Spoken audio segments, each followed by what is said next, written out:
Jeremiah chapter 20 verse 11. But the Lord is with me as the mighty awesome one. Therefore my persecutors will stumble and will not prevail. They will be greatly ashamed, for they will not prosper. Their everlasting confusion will never be forgotten. Mga kaigsoon na nasayod ta nga si Prophet Jeremiah, gitawag siya weeping prophet.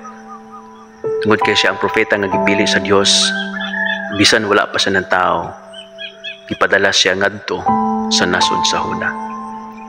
Itawag siya nga weeping prophet gumikan kay ang mga katawhan nga iyang giwalihan, mga makasasala, rebellious ug espiritu, nagsalikway sa buhi nga Dios ug sa iyang pulo. Gani sila usab ang mga tao nga naglaraw sa iyang kadautan, kalaglagan. Sila usab ang mga tao nga naglutos kaniya. Ug usab nakita ni Jeremiah ang impending judgment nga ipahamtang unya sa Ginoo ining katawhan nga iyang giwalihan. Sa atong kinabuhi isa palagad sa Ginoo, mga kaigsuonan, dili malikayan nga isa kita usab ubatig kaluya, discouragements, dunay mga gabi nga di ta makatulog, dunay mga luha nga moagas sa atong mga mata, dunay mga tao nga maglutos kanato, dunay mga tao nga di kasabot kanato, mga tao nga mosalikoy sa pulo nga atong giwaling ato kanila.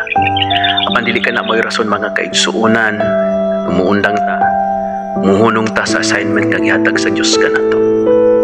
Kini nga verse naghatag kanatong encouragement nga luyo sa mga pagsulay, luyo sa mga discouragements, luyo sa mga sleepless nights nga atong masinati isip alagad sa Ginoo. Mo padayon ta, because God, as the mighty awesome one, is the one who will fight for us, and He will never leave us nor forsake us. Busa anak sa Dios, padayon hangtod nga mobalik ang atong Ginoo nga mao si Jesu Kristo.